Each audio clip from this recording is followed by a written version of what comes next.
I'm sorry to say that we've come to the point where the arc falls apart. Even though the previous books were, by and large, boring, drawn-out stories with few to no meaningful character interactions and developments, reading each of them at least gave an enjoyable sense of flow. There was a clear direction, finding the clan's new home before the forest was destroyed, and each character had a role to play in that narrative.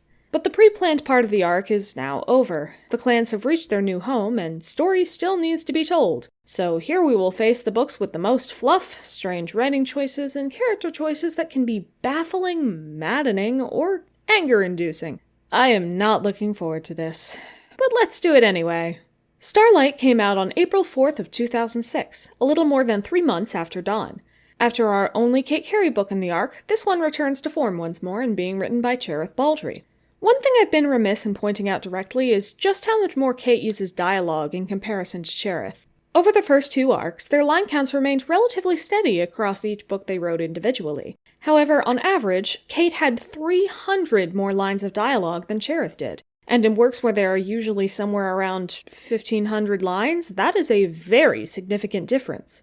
It is particularly apparent in the New Prophecy, where all 5 books Cherith wrote had around 1,450 lines of dialogue, and Dawn, the one book Kate wrote, had 2,129. No wonder there were so many more character interactions to enjoy. It could also very well explain one reason why the New Prophecy as a whole fails. Having books with very little action-driven plots and much more basic traveling and moral struggles requires deep character relationships and fun charm in the dialogue to be in any way interesting. And with Cherith writing a majority of the books, this doesn't come out. This isn't to put all the blame on her. I'm sure the outlines for these books were a bear to work with, and the last-minute switch to another 6-book arc had to be difficult, but it is another interesting factor. For Starlight specifically, though, I'll do a quick check-in on the allegiances and then the spread of lines we do have. First of all, I'd like to mention something that conspicuously didn't change. Greystripe is still listed as Firestar's deputy, despite being captured back in the forest. Now, this could be a way of showing Firestar's feelings on the matter. As we will see, he is quite unwilling to accept his friend is gone forever. However, it could also be a matter of ease, so they didn't have to list ThunderClan without a deputy in the allegiances. As for actual changes, Mousefor has, for some reason, been booted down to the bottom of the warriors list after being the most senior warrior for the last couple books. However, the numbers of warriors has stayed the same, at 12. Shrewpaw died, leaving 4 apprentices instead of 5, Goldenflower joined the Elder's Den, and Frostfur and Speckletail were left behind at the lake, leaving Ferncloud as the only queen and Longtail and Goldenflower as the only elders. Over in the other clans, Crowfeather is a warrior, and Mothwing is RiverClan's only medicine cat since Mudfur died.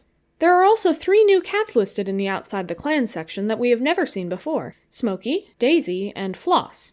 The top 10 characters in this book have 70% of the lines, a little less than Dawn, and the 45% of characters that are she-cats have 49% of the lines, once again less than Dawn, but still about even with the Toms, in large part due to Leafpaw and Squirrelpaw being central figures. Now that that's out of the way, let's dive into the story. The prologue shows some of our regular StarClan cats settling into their new skies above the lake and discussing the troubles that the clans will face with Midnight, who apparently has direct access to the warrior ancestors. Additionally, they share a new prophecy. Before there's peace, blood will spill blood and the lake will run red. We then check back in with the clans, who are admiring their new home from a distance. They decide to send a small group ahead to check the area and find places that might work as territories and camps. The 4 remaining cats from the journey, along with Mistyfoot to represent RiverClan. The clan leaders, with Mudclaw in place of Tallstar, take the lead in organizing their stay near the horse place.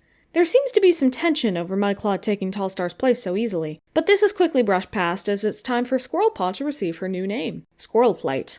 Leafpaw watches as the group leaves, especially watching the mysterious and intriguing Crowfeather, and then catches up with the other medicine cats who are worried about finding herbs and a moonstone in this new territory. Mothwing, eager to find some way to contribute, swims to an island in the middle of the lake and determines that it would be perfect for gatherings, but the other medicine cats don't like the idea of forcing all the clans to swim on each full moon. The travelers find territories and potential camps that would fit RiverClan and ShadowClan, where they come across and run from 2 angry kitty pets. They then find a good ThunderClan territory, and camp by having Squirrelflight fall into it, and then they come back to find the moors that look good for WindClan. Crowfeather goes to check out a potential camp on his own, and the rest of the group is fetched by Hawkfrost to come join the clans again. Brambleclaw wonders about what Hawkfrost might be like in relation to their father in particular, and then is invited to share what the group found with the clans. He then blows up at Squirrelflight for expressing the same suspicion over Hawkfrost, and Squirrelflight gets upset. Leafpaw knows she's upset, so I guess we're bringing the sister telepathy thing back for a bit longer. Mistyfoot and Hawkfrost have tension over who has authority in RiverClan. Mudclaw doesn't like how much authority Firestar has in all the clans. And Birchkit is upset at having to lead Toadkit, Applekit, and Marshkit. Leafpaw takes the moment to be thankful that she and Mothwing can be friends. Tallstar calls Firestar to his side, and Brambleclaw is invited to stay too. There, he thanks Firestar for saving his clan, and Brambleclaw for bringing the clans to the lake, following it up with a promise that Brambleclaw will make a good deputy. For anyone counting, this is the second time that Firestar's deputy decision will be influenced by a dying warrior telling him who to pick, and neither choice was a good one. Brambleclaw is caught with a wave of ambition, combined with insecurity over being Tigerstar's son, which is stopped by Tallstar dying. Brambleclaw and Firestar, and only the two of them, witness Tallstar declaring One Whisker the new deputy and soon-to-be leader of the clan without the proper words. One Whisker panics at the news, and Firestar announces to the clans that Tallstar is dead, and One Whisker is to be their new leader. Mudclaw doesn't accept this and gets very angry, questioning the legitimacy of two ThunderClan cats choosing WindClan's next leader. Barkface intervenes in One Whisker's favor and tells Mudclaw to back down. One Whisker makes Ashfoot his deputy in lieu of Mudclaw, and, even after Brambleclaw's prodding, Firestar refuses to appoint a deputy for ThunderClan in Greystripe's place. Hawkfrost reports to Leopardstar that the island would make a great RiverClan camp, something Leafpaw and Squirrelflight disapprove of given his previous grabs at RiverClan power, and Leafpaw finds out that Mothwing accidentally gave tainted water to their weaker clanmates, the Kids and Elders. After saying goodbye, ThunderClan goes to their new territory and settles into the camp in the Stone Hollow, and during their first night, Leafpaw receives the Blood Will Spill Blood prophecy. The water caused, in many cats across the clans, severe stomach aches, and they spend a few chapters helping to cure it and also having border troubles already with two aggressive ShadowClan on one side and the internally divided WindClan on the other. One night, Brambleclaw is visited in his dreams by Tigerstar and Hawkfrost, who is also brought into their dreams. They greet and share a pleasant chat before waking up. Other than Tigerstar mentioning that he doesn't hunt with StarClan, nothing of consequence happens. Spiderleg is made a warrior and Mousefur is made an elder. After one very uneventful meeting, Brambleclaw is now excited to see his totally trustworthy brother Hawkfrost again, and even his father. On the way to the gathering, the clans meet some cats who live at the horse place, Smokey and his mates Floss and Daisy, along with their kits.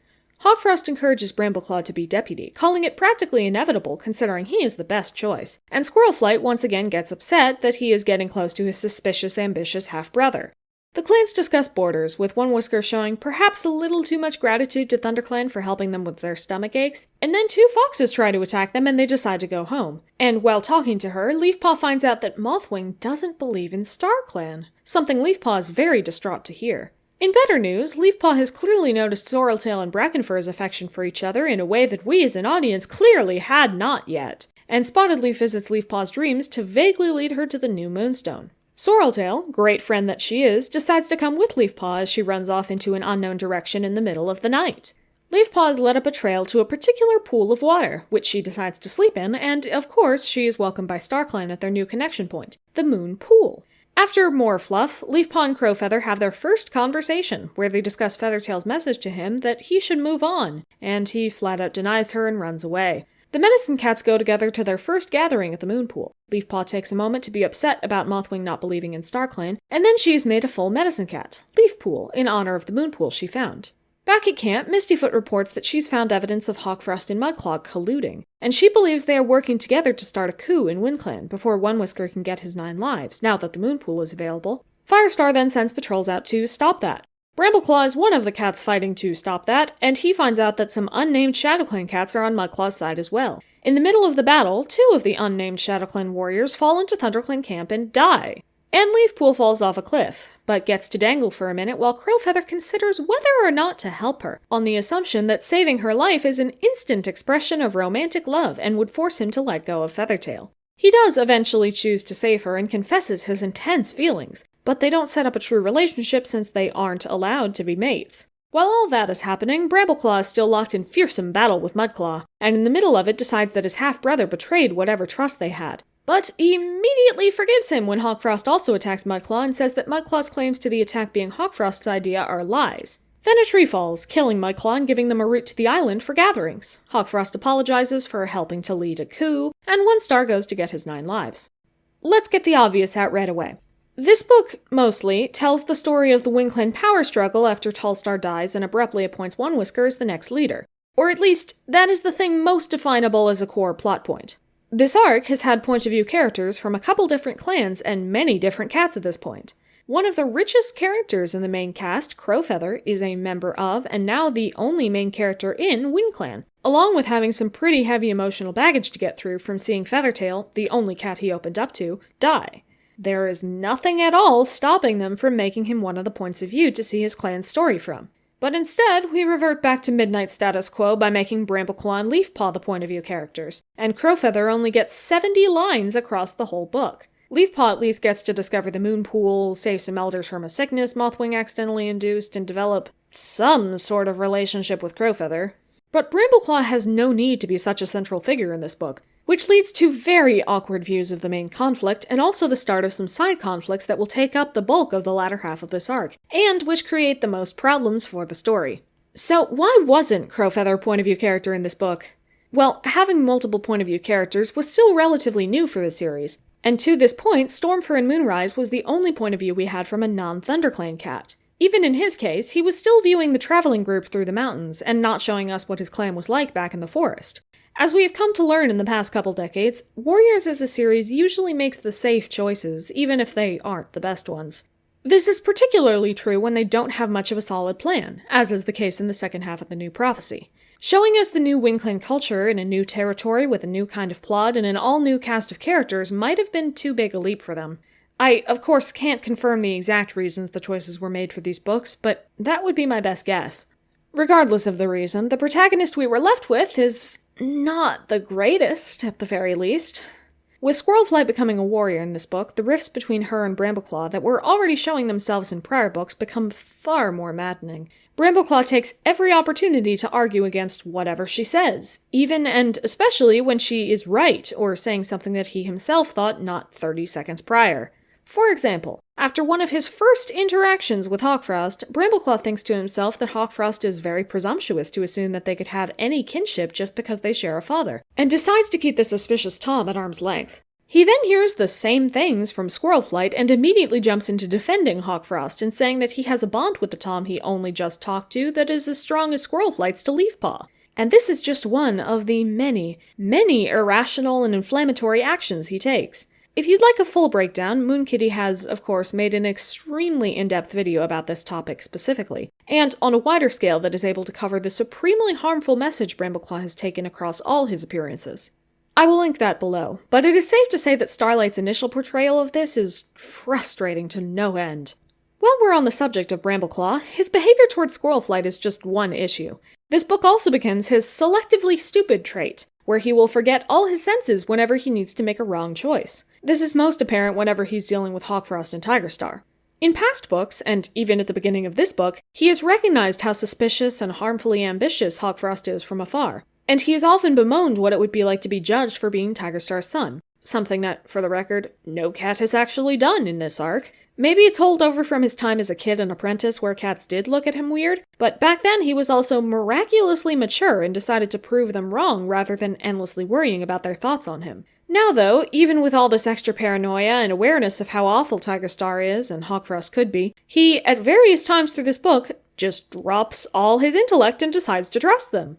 He defends Hawkfrost numerous times, to Squirrelflight, who also finds him suspicious, and even after they saw that he helped Mudclaw launch a coup and tried to murder One Whisker. Had he stopped to verify the facts, he might have remembered that Mistyfoot saw them together and asked more of what she heard, or listened to her about the lengths Hawkfrost has been taking to undermine her authority in RiverClan. But instead, he just trusts Hawkfrost without question because, well, he feels like it, I guess.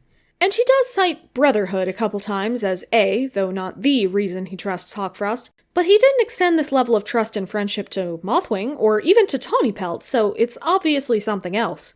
Although Hawkfrost is someone you might, potentially, find to be misunderstood and innocent at this point. The one you certainly couldn't believe to be right is Tigerstar, the cat that you, Brambleclaw, saw take over ShadowClan, heard all the deeds of, and publicly denounced multiple times, and then in your head several more times. But sure, I guess when your evil dad calls you and your half-brother into your dreams for a nice family chat, you can immediately trust him again. For goodness sake. I wouldn't rag on this quite so much if the entire rest of the conflict in the arc rests on Brambleclaw being tempted to the dark side. But he isn't tempted by anything they're saying. He just becomes stupid at random and goes along with what they're doing. Okay, enough of Brambleclaw. Let's talk about the other point of view character. Leafpaw's crush on Crowfeather through this book is cheesy and melodramatic beyond belief. It consists mostly of her staring at him and thinking about how cool and heartbroken he is, but how he must also have such a nice heart to have bonded with the cats on the journey and helped cats outside his own clan on the way to the lake. She doesn't speak to him until the end of the book, where she takes him aside to tell him she saw Feathertail, and he lets his grief about his former lover show. At this point, he of course declares that he will never let Feathertail go and races away. Later, they meet again when Leafpool is hanging off a cliff, and he, after great turmoil, decides to help her and confesses that he loves her oh so much. These two very brief meetings have solidified their undying love for each other. Leafpool reciprocates these feelings, but simply cannot go with him. After all, she is a medicine cat from another clan. It is forbidden. So I'm sure they'll leave it alone and never speak to each other again. In general, there is so much nothing in this book, a trend that will continue for the rest of the arc. The entire WindClan coup that this book is known for takes 3 chapters, though there are some hints to it sprinkled through other parts of the book. Leafpool's side quest to stop the sickness and then find the Moonpool only take a couple chapters each. Much of the time is just spent casually meandering around the new territories, running into pointless conflicts that are quickly dropped, and not even developing any new character relationships in the meantime. I skipped over a lot in the summary because Brambleclaw gets in trouble and has to collect moss, and then he's not in trouble anymore, is neither meaningful nor interesting in any way. Mudclaw's coup is what we can best point to as the main plot, because it is set up in the background through various points of the book. But thanks to us having Brambleclaw's point of view, it never really takes center stage, and takes up very little time in the book as a whole when compared to the fluff that will never amount to anything, which leads to the book feeling quite aimless. Putting aside Dangerous Path, which was, I would argue, still more enjoyable than this book thanks to its ending being much more impactful and emotionally charged, Starlight has the worst reading experience of any book so far. When it's not boring, tossing away potentially interesting ideas in favor of filler, it's stupid, cheesy, or anger-inducing. Unless you're just reading the short Mudclaw sections sprinkled throughout the book, there's nothing to grab onto. And now even that plotline is done, with 2 books left to go. So I suppose we must soon see what is done with the last 2 entries of this arc in our trip through time.